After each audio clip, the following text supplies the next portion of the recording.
जय हिंद दोस्तों, वंदे मातरम। साथियों, आज स्वतंत्रता दिवस है। आज 15 अगस्त है। आप सभी को हैप्पी इंडिपेंडेंस डे। आज का दिन हमारे लिए बहुत ही सुनहरा दिन है क्योंकि आज के दिन हम आजाद हुए थे। आज के दिन हम उन सभी क्रांतिकारियों को, उन सभी शहीदों को नमन करते हैं जिन्होंने हमारे देश की रक्षा के लिए, हमारे देश को आजाद कराने के लिए अपनी प्राण की आहुति दे दी। हम उन सभी वीरों को यहाँ पे नमन करते हैं जो अभी हम यहाँ पे पढ़ रहे हैं, हम यहाँ पे सुरक्षित हैं, लेकिन वो यहाँ पे हमारी सीमाओं पे रक्षा कर रहे हैं ताकि हम आराम से, चैन से जी सके, सो सके। तो साथियों, आज के दिन हम यहाँ पे प्रण लेते हैं, हर भारत का जो नागरिक प्रण ले कि हम अपने देश की रक्षा के लिए हम जो चाहे, जो हो जाए, हम यहाँ पे करेंगे और हमारे देश की जो संप्रभुता, अखंडता है, हम उसे बरकरार रखेंगे। तो आइए दोस्तों, आज का सेशन यहाँ पे स्टार्ट करते हैं और 15 अगस्त के इंपॉर्टेंट करंट अफेयर्स को यहाँ पे पढ़ेंगे। आज जो आप क्लास देख रहे हैं वो 986 नंबर की क्लास देख रहे हैं। लगातार 986 डेज से मैं आपको करंट अफेयर्स पढ़ा रहा हूं और यहाँ पे हिंदी इंग्लिश दोनों मीडियम में आपको क्लास मिलेगी। 15 अगस्त की स्पेशल क्लास है। चलिए आइए देखते हैं दोस्तों। सबसे पहला इंपॉर्टेंट क्वेश्चन जो आपकी स्क्रीन पर दिख रहा है, 2024 में भारत कौन सा स्वतंत्रता दिवस मना रहा है, आपसे पूछा जा रहा है। Which Independence Day of India has been celebrated in 2024। तो दोस्तों, हम जो यहाँ पे स्वतंत्रता दिवस की जो वर्षगांठ मना रहे हैं, जो स्वतंत्रता दिवस मना रहे हैं, वो 78 नंबर की है। लेकिन अगर आपसे पूछा जाए वर्षगांठ कौन सी है, तो 77 वर्षगांठ है, जिसे हम एनिवर्सरी कहते हैं। आप कहते हैं ना, एक साल का एनुअल जिसे हम कहते हैं। लेकिन हमको 78 साल हो गए आजादी के। इसके बीच में मैं आपको पूरा डिफरेंस भी बताऊंगा, ठीक है। तो दोस्तों, 15 अगस्त 1947 को भारत को यहाँ पे ब्रिटिश औपनिवेशिक शासन, जैसे हम कहते हैं कॉलोनियल रूल। औपनिवेशिक शासन क्या होता है? जब कोई दूसरा कंट्री किसी दूसरे देश में कब्जा कर लेता है और अपना शासन यहाँ पे जमाता है, उसे हम कॉलोनियल रूल कहते हैं। और 15 अगस्त 1947 को भारत को हमने यहाँ पे आजाद कराया था। जो वर्षगांठ मनाई जा रही है वो 77 नंबर की वर्षगांठ मनाई जा रही है। लेकिन हम यहाँ पे 78 साल हम स्वतंत्र हो चुके हैं। तो आपको दोनों के बीच में अंतर पता होना चाहिए, ठीक है। तो साथियों, 15 अगस्त 1948 को स्वतंत्रता की पहली वर्षगांठ मनाई गई थी। इसलिए हम जो कह रहे हैं 77 वर्षगांठ हो चुका है, 77 वर्षगांठ हो चुका है और 78वां यहाँ पे स्वतंत्रता दिवस हम मना रहे हैं। देखिए, 2024 की आपसे पूछी जा सकती है स्वतंत्रता दिवस की थीम क्या है। तो डेवलप्ड इंडिया या विकसित भारत आपको याद रखना है, जो इसकी थीम रखी गई है। इससे रिलेटेड एक स्पेशल वीडियो भी मैं आपको यहाँ पे देने वाला हूँ। ठीक 1 से 2 घंटे बाद आपको वीडियो मिल जाएगा, तो आप बने रहिएगा। बहुत सारे इंपॉर्टेंट एमसीक्यूज भी करेंगे आज के दिन से रिलेटेड, जो आपके एग्जाम में पूछे जा सकते हैं। यहां पर आप पंडित जवाहरलाल नेहरू जी को देख रहे हैं। भारत के पहले प्रधानमंत्री, भारत के सबसे लंबे समय तक प्रधानमंत्री रहे हैं और 15 अगस्त 1947 को इन्होंने लाल किले से ध्वजारोहण किया था, झंडा फहराया था। जो भी ध्वजारोहण कार्यक्रम होता है वो आपको बता दूं, आप अगर अभी कुछ देर बाद देखेंगे तो यहाँ पे पीएम मोदी लाइव आएंगे और वो यहाँ पे झंडा फहराएंगे, लाल किले से झंडा फहराते हैं। तो साथियों, भारत को जो है स्वतंत्रता, भारतीय स्वतंत्रता अधिनियम जिसे हम कहते हैं इंडिया इंडिपेंडेंस एक्ट 1947 के तहत भारत को यहाँ पे इंडिपेंडेंस दी गई थी। तो साथियों, आज जो यहाँ पे ध्वजारोहण होगा, तो यहाँ पे 15 अगस्त 2024 को आज जो ध्वजारोहण होगा, यहाँ पे नरेंद्र मोदी जी 11वीं बार, ये पूछा जा सकता है, 11वीं बार लाल किले पर ध्वजारोहण करेंगे। 10 इनका साल, 2 टर्म हो चुका है, 10 साल हो चुका है, अब इनका तीसरा यहाँ पे टर्म चल रहा है, तो 11वां साल है इनका, ठीक है। सबसे ज्यादा बार ध्वजारोहण किसने किया है? तो पंडित जवाहरलाल नेहरू, जो सबसे लंबे समय तक देश के प्रधानमंत्री थे, 17 बार उन्होंने ध्वजारोहण किया है। साथियों, यहां पर मैं आपको 2 स्पेशल फैक्ट्स बताऊंगा जो आपको पता होना चाहिए। 2 ऐसे प्राइम मिनिस्टर जिन्होंने तिरंगा नहीं फहराया है, पहले गुलजारी लाल नंदा जी और दूसरे चंद्रशेखर।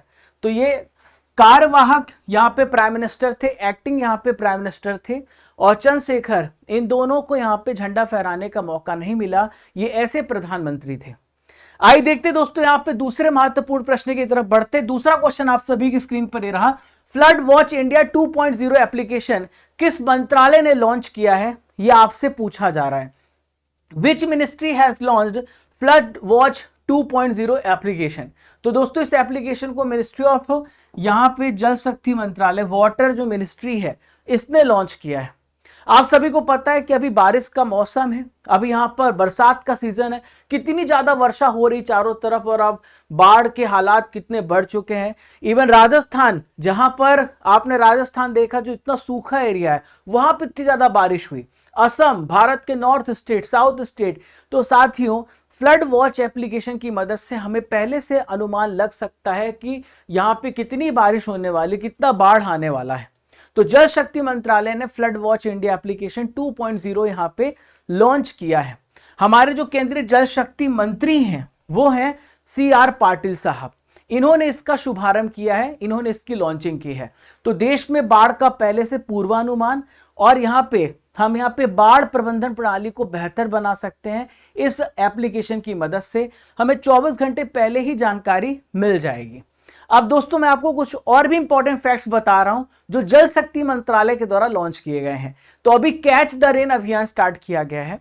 इसका मकसद है जो बारिश हो रही है उस वर्षा को हम यहाँ पे कहीं पे स्टोर कर सकते हैं, उससे यहाँ पे बचा सकते हैं। तो ये अभियान जो है वर्षा के पानी को बचाने, संरक्षित करने के लिए कैच द रेन अभियान जल शक्ति मंत्रालय के द्वारा लॉन्च किया गया है। देखिए, भारत में एक अलग मिनिस्ट्री लॉन्च की गई थी जो कि है मिनिस्ट्री ऑफ जल शक्ति, यानी जल शक्ति मंत्रालय, वाटर जो मिनिस्ट्री है, ये मई 2019 में लॉन्च की गई थी।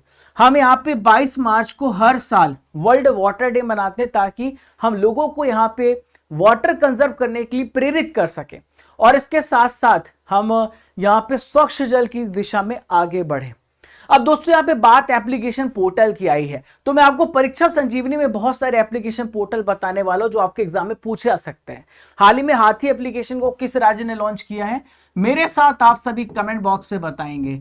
तो असम राज्य के द्वारा लॉन्च किया गया। इसका मकसद है जो मानव और हाथियों के बीच में संघर्ष है उसको कम करना। हमें पहले से पता चल जाएगा कि हाथी कहां पर है। ठीक है, चलिए आगे बढ़ते हैं।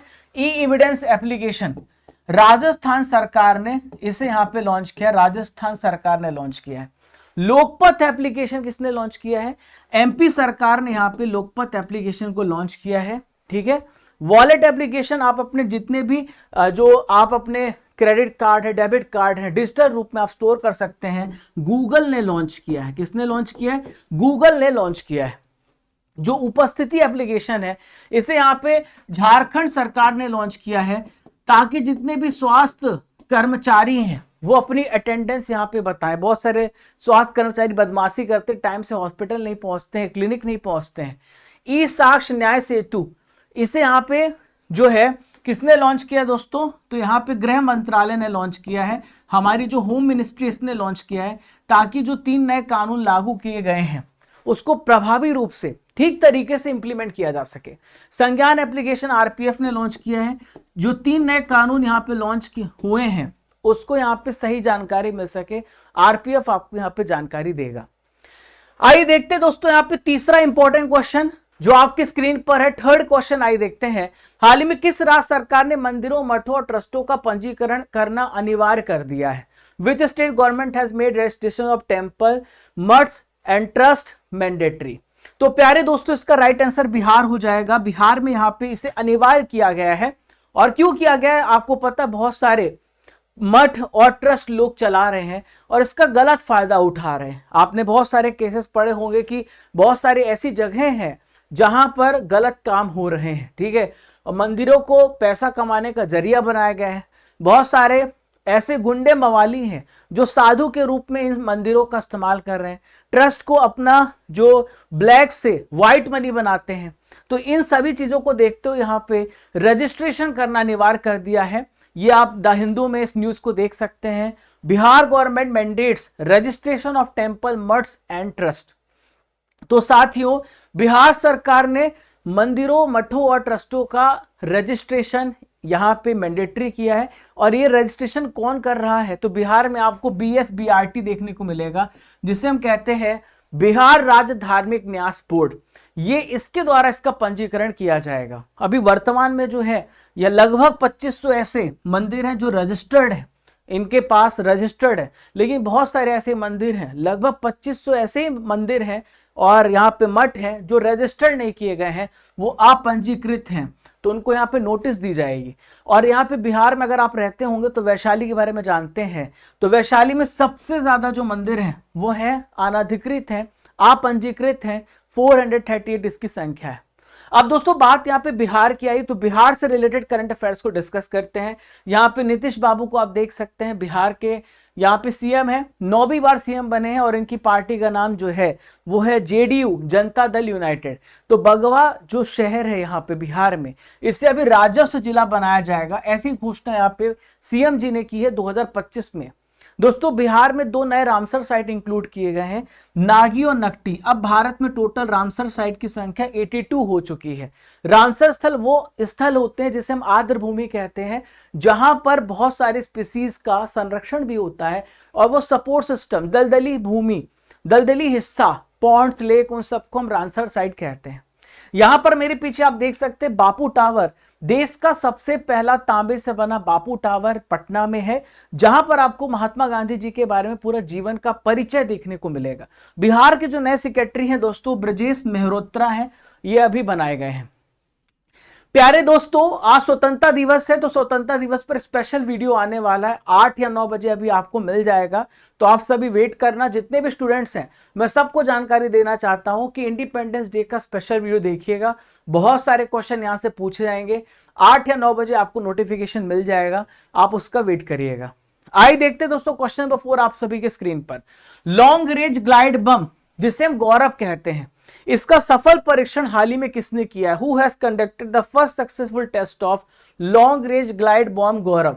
देखो सबसे पहले तो आप दिमाग में अपने फिट कर लीजिए कि जब भी मैं आपको वेपन्स की बात करूं, जब भी मैं हथियारों की बात करूं, बॉम्ब की बात करूं, तो मतलब मैं डीआरडीओ की बात कर रहा हूं, क्योंकि भारत में डीआरडीओ एक ऐसी संस्था है जो भारत की सेना के लिए यहाँ पे क्या तैयार करती है, हथियार तैयार करती है। अब तो भारत पहले अपने भारत को भी सप्लाई कर रहा है, इसके साथ साथ अब एक्सपोर्ट भी कर रहा है। तो डीआरडीओ ने यहाँ पर आप देख सकते हैं लॉन्ग रेंज ग्लाइड बम, जिसे शॉर्ट फॉर्म में एलआरजीबी कहते हैं, गौरव का सफल टेस्टिंग किया, परीक्षण किया है। और ये किसकी मदद से किया गया है? सुखोई 30 MKI, ये हमको रशिया ने दिया है, रशिया ने इसको मैन्युफैक्चर किया है और रशिया की मदद से सबसे पहला इसका सक्सेसफुल टेस्टिंग किया गया है, सफल परीक्षण यहाँ पे किया गया है। कहां पे परीक्षण हुआ है? जितने भी आप परीक्षण देखोगे तो तटों में होते हैं, जहां पे लोगों की पॉपुलेशन कम होती है। तो उड़ीसा के तट पर यहाँ पे इसका परीक्षण किया गया और यह जो है लगभग 1000 किलो का ग्लाइड बम है। ठीक है, लंबी दूरी को टारगेट करने के लिए यहाँ पे दुश्मनों के परखच्चे उड़ाएगा। ये आप गौरव देख सकते हैं, जो कि अडानी ग्रुप के द्वारा बनाया गया है। ठीक है, यहाँ पे लिखा हुआ है मैन्युफैक्चर्ड बाय अडानी ग्रुप, और यहाँ पे इसके साथ साथ जो आप देखेंगे तो डीआरडीओ ने भी इसके लिए मदद की। इसकी डिजाइनिंग यहाँ पे रिसर्च सेंटर इमरात ने की है, जो कि हैदराबाद में है। आरसीआई के द्वारा इसे यहाँ पे डिजाइनिंग और से डेवलप भी किया गया है। ठीक है, अब दोस्तों मैं आपको डिफेंस की बात आई तो डिफेंस से रिलेटेड करंट अफेयर्स से जोड़ता हूं, ताकि आपके एग्जाम में इससे भी क्वेश्चन जो पूछे जाए वो छूटे ना। तो भारत डायनेमिक्स लिमिटेड ने अभी यहाँ पे वायु सेवा के लिए 200 एस्ट्रा मार्क 1 मिसाइल यहाँ पे बनाएगा, ये फैसला किया है। ठीक है, हाल ही में दोस्तों भारतीय सेना ने एक इंडिजीनियस स्वदेशी सब मशीन गन जो लगातार चलती है, इसका नाम है ASMI, तो ASMI सब मशीन गन को यहाँ पे शामिल किया भारतीय सेना ने। अब दोस्तों बात यहाँ पे डीआरडीओ की आई है, तो डीआरडीओ के बारे में इंपॉर्टेंट चीजें डिस्कस करते हैं। तो डीआरडीओ का फुल फॉर्म होता है defence research and development organisation. इसका गठन कब हुआ है? 1958 में फॉर्मेशन हुआ है। इसका हेडक्वार्टर कहां पर है? दिल्ली में इसका हेडक्वार्टर है। अगर आपसे पूछा जाए इसके प्रेसिडेंट कौन है, तो समीर वी कामत इसके प्रेसिडेंट हैं। समीर वी कामत आप लिखेंगे, ये इसके वर्तमान में प्रेसिडेंट है। ठीक है, चलिए तो साथियों आपके लिए 3 क्वेश्चन हैं, जिसका आंसर आप सभी को कमेंट बॉक्स पे देना है। भारत की स्वतंत्रता के समय ब्रिटेन का पीएम कौन था? दूसरा, तिरंगे की लंबाई और चौड़ाई का अनुपात कितना है? तीसरा, पलासी का युद्ध कब हुआ था? इन 3 क्वेश्चन का आंसर आप सभी को मुझे कमेंट बॉक्स पे देना है। अब आइए देखते हैं दोस्तों 5वां क्वेश्चन जो आपकी स्क्रीन पर दिख रहा है। प्राचीन रत्नागिरी रॉक कला को किस राज्य सरकार ने संरक्षित स्मारक घोषित किया है? The ancient Ratnagiri rock art has been declared a protected monument by which one of the following state government? तो दोस्तों प्राचीन रत्नागिरी जो रॉक कला है, अभी मैं आपको दिखाऊंगा, आपको जान करके बहुत अच्छा लगेगा, देख करके बहुत अच्छा लगेगा, क्योंकि हमारी क्लास पूरी इंटरैक्टिव है। तो ये महाराष्ट्र इसका राइट आंसर हो जाएगा। तो महाराष्ट्र सरकार ने यहाँ पे से संरक्षित स्मारक प्रोटेक्टेड मॉन्यूमेंट घोषित किया है। ये इकोनॉमिक टाइम्स की न्यूज यहाँ पर आपको देखने को मिलेगी। तो आप यहाँ पर देख सकते हैं अलग अलग प्रकार से कलाएं आपको देखने को मिलेगी। यहाँ पर देखिए आप, ये यहाँ पे संरक्षित किया गया है और ये बहुत सारी लगभग 1500 प्रकार की आपको रॉक के अंदर उकेरी गई हैं, है ना, यहाँ पे पत्थरों में उकेरी गई हैं। तो महाराष्ट्र सरकार के द्वारा यहाँ पे एंशिएंट रत्नागिरी जो रॉक है, इस कला को प्रोटेक्ट किया गया है। ठीक है, तो साथियों इसे कटल शिल्प के नाम से भी जाना जाता है। इस प्रकार की जो रॉक आर्ट होती है इसे कटल क्राफ्ट कहते हैं। ये जो संरक्षण है, भारत में एक संस्था है जो कि आप जानते हैं, ये है ASI, जिसे आर्कियोलॉजिकल सर्वे ऑफ इंडिया कहते हैं। इसके द्वारा इसका संरक्षण किया जाता है। आपको यहाँ पे 1500 से ज्यादा पेट्रोग्लिफ्स, जिसे हम कहते हैं चट्टान पे बनाई गई कोई आकृति या छवि, यहां पर आपको देखने को मिलेंगी। तो दोस्तों ये बताया जाता है, आर्कियोलॉजिस्ट ने बताया है, ये बहुत पुरानी है, लगभग 1200 साल से भी ज्यादा पुराना बताया गया है। अब बात करते हैं भारतीय पुरातत्व सर्वेक्षण की। तो भारतीय पुरातत्व सर्वेक्षण का काम ही होता है भारत में जितने भी मॉन्यूमेंट्स होते हैं उसके संरक्षण करना और उसका यहाँ पे साथ ही साथ प्रिजर्वेशन करना। ठीक है, अब आप मेरे पीछे आप देख सकते हैं अलेक्जेंडर कनिंघम को, जो 1861 में इन्होंने यहाँ पे संस्थापक माने जाते हैं archaeological survey of India. Father of यहाँ पे कहे जाते हैं, आर्कियोलॉजी के फादर कहे जाते हैं, ये भी आपको याद रखना है। अभी प्रेजेंट में आपसे पूछा जाए महानिदेशक कौन है, तो यदुवीर सिंह रावत प्रेजेंट में महानिदेशक है। अब दोस्तों यहाँ पे मैं भारत में आपको बहुत सारी चित्रकला के प्रकार बताऊंगा। ये आर्ट एंड कल्चर से रिलेटेड टॉपिक है, एग्जाम में पूछा जाता है।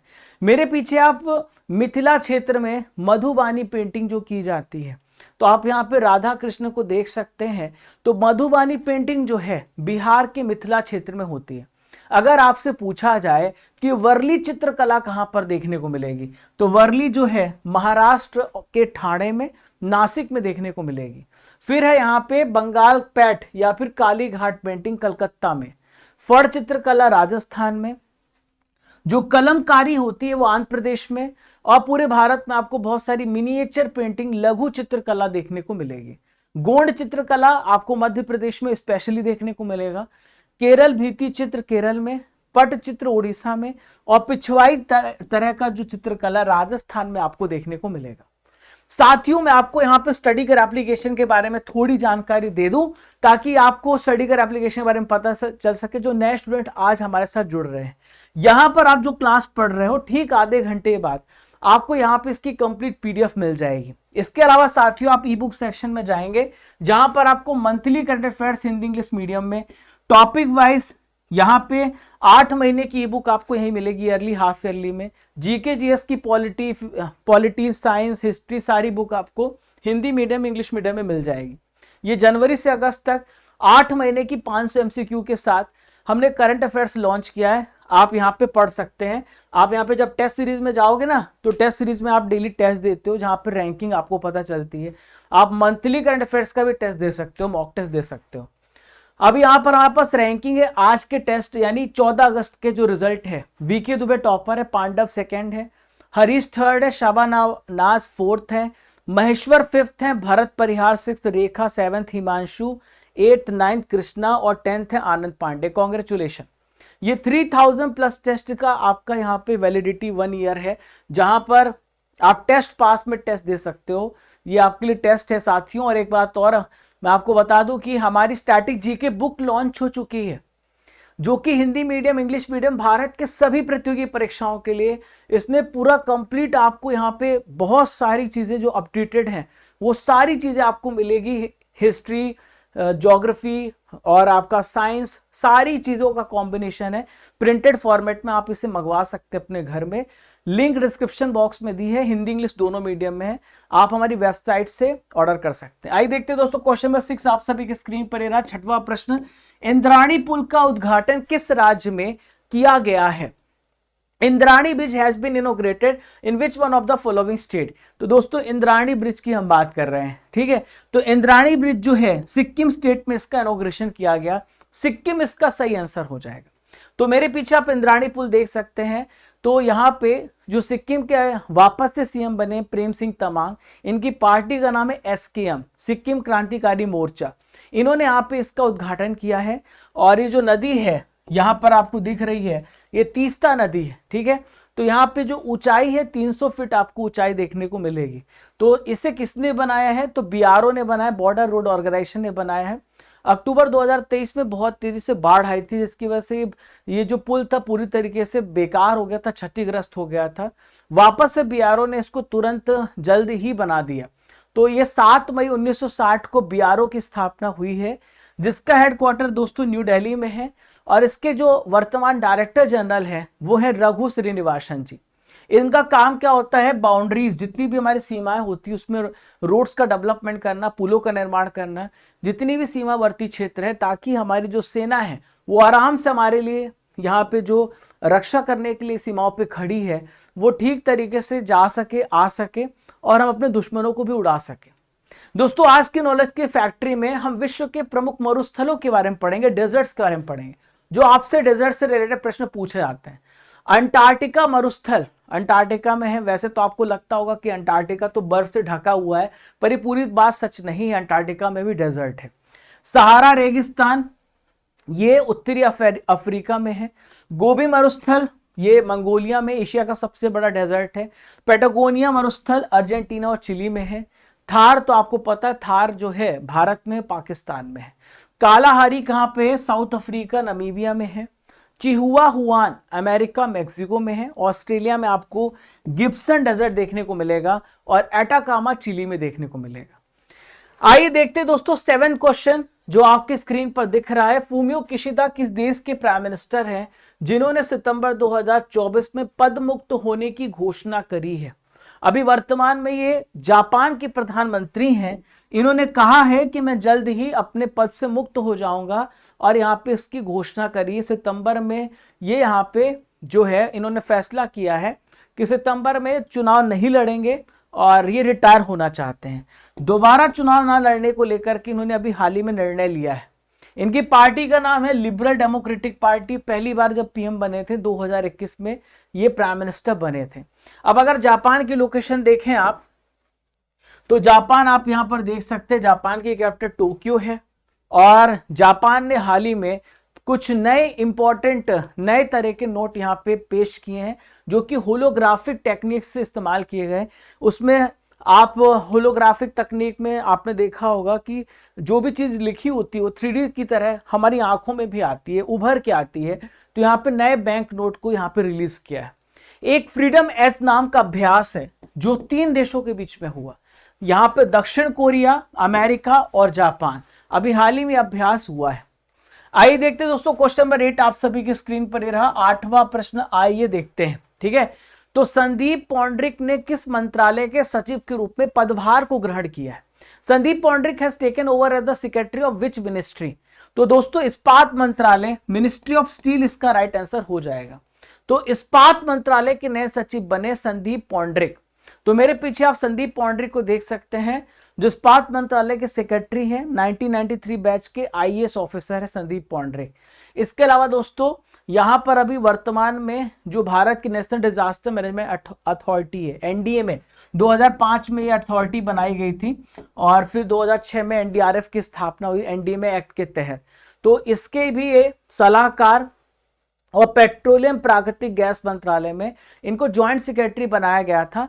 अब ये जो है इनको यहाँ पे इस्पात मंत्रालय का सेक्रेटरी बना दिया गया है। देखिए आप मेरे पीछे देख सकते हैं इंपॉर्टेंट मिनिस्ट्री इनके पास है जिनको भारी उद्योग मंत्रालय मिला है। इस्पात मंत्री हैं एचडी कुमार स्वामी, आपको याद रखना क्या नाम है इनका, एचडी कुमार स्वामी इनका नाम है। अब दोस्तों मैं आपको भारत के प्रमुख सचिव और पदाधिकारियों के बारे में बताने वाला हूं जो आपके एग्जाम में पूछा जाएगा। राजेश वर्मा किसके सचिव हैं, पूछा जा सकता है आपके एग्जाम में। तो हमारे देश की जो प्रेसिडेंट हैं द्रौपदी मुर्मू, राष्ट्रपति हैं, उनके सचिव हैं राजेश वर्मा जी। सुनील कुमार गुप्ता जो है ये वाइस प्रेसिडेंट, जगदीप धनखड़ आपको बता दूं वाइस प्रेसिडेंट है, भारत के 14 नंबर के उपराष्ट्रपति। तो सुनील कुमार गुप्ता वाइस प्रेसिडेंट के सेक्रेटरी हैं, ठीक है। टीवी सोमनाथन अभी आपको पढ़ाया कैबिनेट सेक्रेटरी बने हैं जो कैबिनेट सेक्रेटरी होता है सबसे बड़ा सर्वोच्च अधिकारी होता है, सबसे बड़ा यहाँ पे आईएएस ऑफिसर होता है। अजय कुमार भल्ला, ये होम मिनिस्ट्री जो गृह मंत्रालय है उसके सचिव कौन है? ये अजय कुमार भल्ला है। मेरे साथ आप सभी कमेंट बॉक्स पे आंसर देते चलिए। गिरधर अरमाने, डिफेंस जिसे हम कहते हैं रक्षा मंत्रालय, रक्षा मंत्रालय के सचिव कौन है? गिरधर अरमाने। आइए देखते हैं दोस्तों, नौवां प्रश्न आप सभी के स्क्रीन पर रहा, नौवां क्वेश्चन। मॉर्ने मॉर्कल का संबंध किस देश से है जो भारत की क्रिकेट टीम के बॉलिंग कोच बने हैं? Morne Morkel has become the bowling coach and it belongs to which one of the country? तो मॉर्ने मॉर्कल को आपने देखा होगा, ये साउथ अफ्रीका के प्लेयर हैं, बहुत शानदार ऑलराउंडर थे, चेन्नई सुपर किंग्स के लिए खेलते थे पहले। तो मॉर्ने मॉर्कल जो है साउथ अफ्रीका के गेंदबाज है, भारतीय क्रिकेट टीम का बॉलिंग कोच बनाया गया है। ये गौतम गंभीर है जो कि भारत के ओवरऑल अभी क्रिकेट टीम के कोच हैं, ठीक है। तो बॉलिंग कोच थे पहले पाकिस्तान के, अब भारत के बनाए गए हैं। जो मॉर्कल से पहले भारतीय कोच थे जो कि बॉलिंग कोच थे, पारस जो महाब्रे थे, महाबराब्रे, इनका नाम अजीब है थोड़ा, पारस महाब्रे, ठीक है। तो ये इनकी जगह पर आ रहे हैं। दोस्तों मॉर्कल की बात करें 2006 से 18 तक इन्होंने क्रिकेट खेला है और ये इनका क्रिकेटिंग एक्सपीरियंस है। हम आपको कुछ इंपॉर्टेंट और भी कोच बता रहे हैं जो आपसे पूछा सकता है। तो भारतीय महिला क्रिकेट टीम के कोच कौन है? अमूल मजूमदार। क्या नाम इनका? अमूल मजूमदार। भारतीय पुरुष फुटबॉल टीम के कोच कौन है? मानलो मार्केज है। भारतीय रग्बी टीम के कोच कौन है? तो वैसाले सेरेवी। क्या नाम इनका? वैसाले सेरेवी। जूनियर पुरुष हॉकी टीम के भी नए कोच बने पीआर श्रीजेश, इन्होंने यहाँ पे हॉकी से रिटायरमेंट ले लिया है। भारतीय पुरुष हॉकी टीम के हेड यहाँ पर कोच हैं क्रैग फुलटन, साउथ अफ्रीका से। अभी हाल ही में भारतीय हॉकी टीम ने ओलंपिक्स में इतिहास रचा और भारत को इन्होंने कांस्य पदक दिलाया, ब्रॉन्ज मेडल दिलाया है। भारतीय महिला हॉकी टीम के कोच कौन है? हरेंद्र सिंह। आइए आज का आखिरी इंपॉर्टेंट करंट अफेयर देखते हैं। सबसे आखिरी प्रश्न, किस भारतीय पैरा शटलर को बैडमिंटन विश्व महासंघ ने सस्पेंड कर दिया, निलंबित कर दिया है? भारत के लिए बहुत बड़ा झटका, क्योंकि दोस्तों आपको बता दूं अभी पैरा ओलंपिक स्टार्ट होने वाले हैं। पैरा ओलंपिक्स उनको यहाँ पे शामिल किया जाता है जो हमारे दिव्यांग भाई हैं, जिनके हाथ और पैर में कुछ प्रॉब्लम है, शरीर में प्रॉब्लम है फिजिकली, उनको यहाँ पे जो प्रमोद भगत हैं, ये पैरा बैडमिंटन खिलाड़ी हैं, मेरे पीछे आप देख सकते हैं। बैडमिंटन विश्व महासंघ ने इनको 18 महीने के लिए बैन किया है। दोस्तों एक नियम होता है जिसे हम कहते हैं वेयर अबाउट नियम। वेयर अबाउट नियम का मतलब होता है आप खिलाड़ी के रूप में आपको बताना पड़ता है कि आप कहाँ ट्रैवल कर रहे हो, क्या खा रहे हो, ये सारा कुछ बहुत जो प्लेयर होता है उसके ऊपर बहुत प्रतिबंध होता है। आप ड्रग्स का सेवन तो नहीं कर रहे हो, आप ऐसी चीज को तो नहीं ले रहे हो जिससे आपकी परफॉर्मेंस बढ़ाने का काम तो नहीं कर रहे हो, तो ये सारी चीजें होती हैं, इन सब प्रतिबंधित होती हैं। 18 महीने के लिए इनको निलंबित कर दिया है। इस वजह से पेरिस पैरालंपिक खेल नहीं पाएंगे। दोस्तों लास्ट इनका जो ट्रैक रिकॉर्ड देखेंगे तो आपको केवल gold gold gold gold gold gold देखने को मिलेगा। तो आप देखो यहाँ पे ये बैडमिंटन प्लेयर है, देखो 2022 में टोक्यो में मेन सिंगल्स में पैरालंपिक्स गेम्स में गोल्ड मेडल, पटाया में मेन सिंगल्स में गोल्ड मेडल, ये पूरा गोल्ड मेडल का 2020 में गोल्ड मेडल। तो ये इनका परफॉर्मेंस रहा है।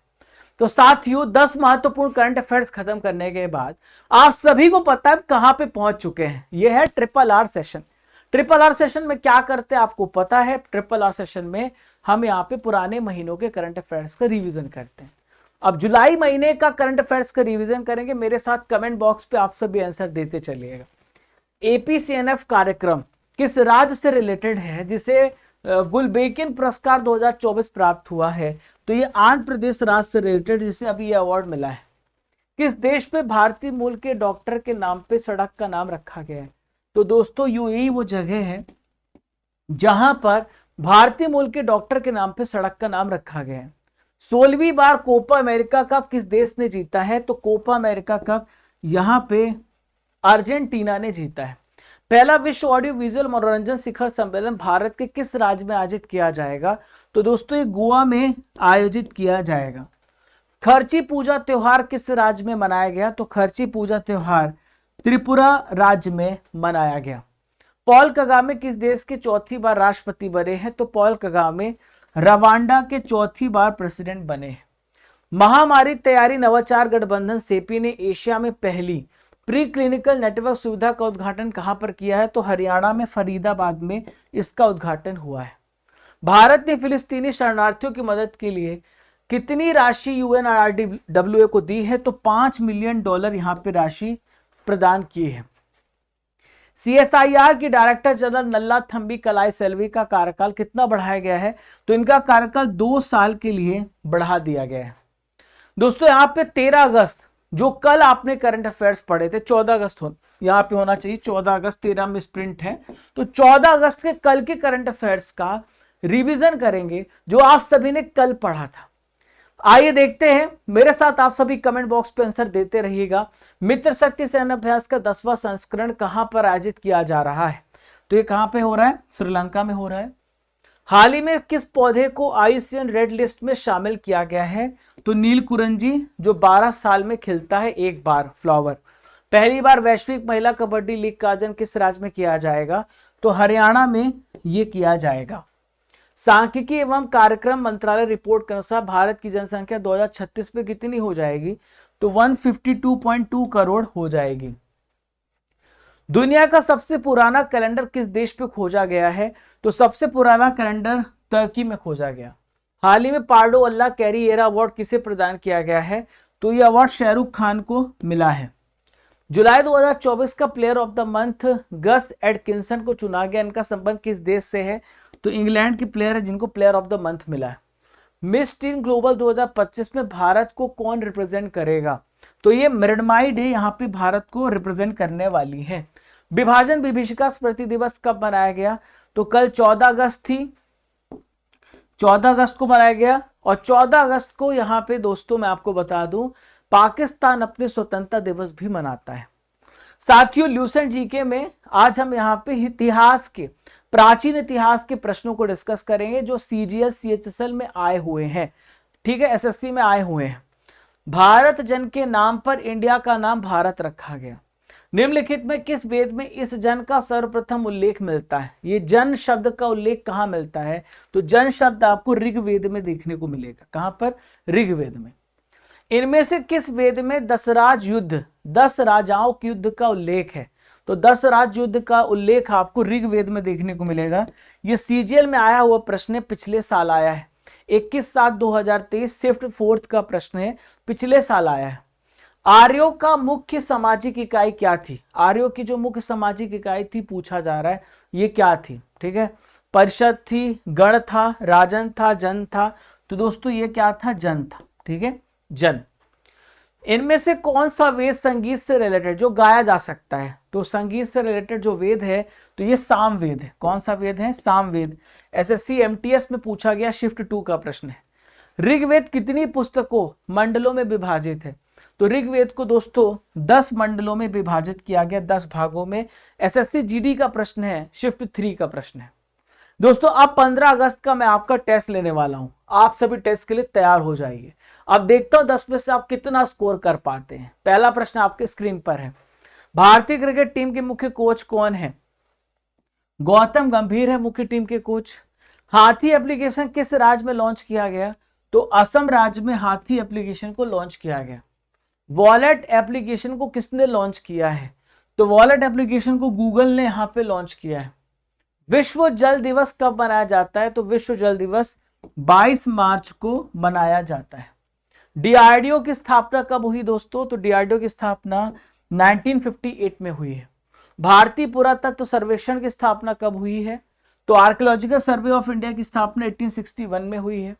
मधुबानी पेंटिंग का संबंध किस राज्य से है? तो बिहार राज्य से रिलेटेड है मधुबनी पेंटिंग। प्रेम सिंह तमांग किस राज्य के CM है? तो प्रेम सिंह तमांग सिक्किम राज्य के CM है। सीमा सड़क संगठन BRO की स्थापना कब हुई थी? तो BRO की स्थापना 1960 में, 1960 में हुई है। गोबी मरुस्थल कहां पर है? तो गोबी मरुस्थल एशिया का सबसे बड़ा मरुस्थल है जो कि मंगोलिया और चाइना में फैला हुआ है। आपके लिए सवाल है दोस्तों, किस राज्य सरकार ने मंदिरों, मठों और ट्रस्टों का पंजीकरण अनिवार्य कर दिया है? आपको इसका आंसर मुझे कमेंट बॉक्स पे देना है। प्यारे साथियों, स्टडी कर एप्लीकेशन को आप सभी डाउनलोड कर लेना ताकि आपको आपकी आज की PDF मिल जाए। जब आप ई बुक्स में जाएंगे तो आपको monthly current affairs Hindi English medium में, topic wise marathon, half yearly, yearly. और आपको अभी 8 महीने की जो ई बुक है जनवरी से लेके अगस्त तक 8 महीने की, वो आपको यहीं पे मिलेगी ईयरली, हाफ ईयरली में। और अगर आप यहाँ पे बुक डाउनलोड करना चाहते हैं, बुक हिस्ट्री और ज्योग्राफी सभी की, तो आपको यहाँ हिंदी मीडियम, इंग्लिश मीडियम मिलेगी। और प्यारे साथियों, ये आप देख सकते हैं डेली करंट अफेयर्स का टेस्ट होता है। आप यहाँ पे मंथली करंट अफेयर्स का भी टेस्ट दे सकते हैं। ये यहाँ पे आप टेस्ट पास में जाएंगे, टेस्ट पास, यहाँ पे 3000 प्लस टेस्ट आपको टेस्ट पास में मिलते हैं। 1 साल की वैलिडिटी के साथ कोई भी एग्जाम आपके दिमाग में आ रहा है, वो सारे टेस्ट आपके यहाँ पे कवर है। ये यहाँ पे रिजल्ट है। रमेश, खुशी, सोनू, हरीश, नितांत, कुमकुम, मोहन, वीके दुबे और पीके अभय कुशवाहा टॉपर हैं। 14 अगस्त के यहाँ पे टॉपर है। Raja Gupta current affair Telegram channel को ज्वाइन कर लीजिएगा। ये हमारी स्टैटिक जीके बुक है जो कि प्रिंटेड फॉर्मेट में है और आप इसे ऑर्डर कर सकते हैं हमारे वेबसाइट से। इसका लिंक आपको डिस्क्रिप्शन बॉक्स और कमेंट बॉक्स पे दिया गया है। इसको हमने बहुत ही बेहतरीन तरीके से डिज़ाइन किया है।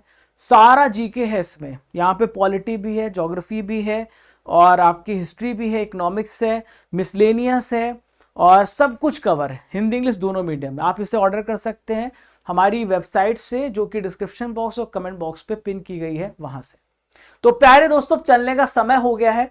आज का दिन आपका बहुत ही शानदार हो, बहुत ही ऊर्जा से भरा हो। इसी कामना के साथ आज की क्लास को यहाँ पे बंद करते हैं और स्वतंत्रता दिवस पे जो वीडियो आने वाला है उससे आप जरूर देखिएगा। मैं आपको वो वीडियो देने वाला हूँ, 8 या 9 बजे आपको सुबह मिल जाएगा।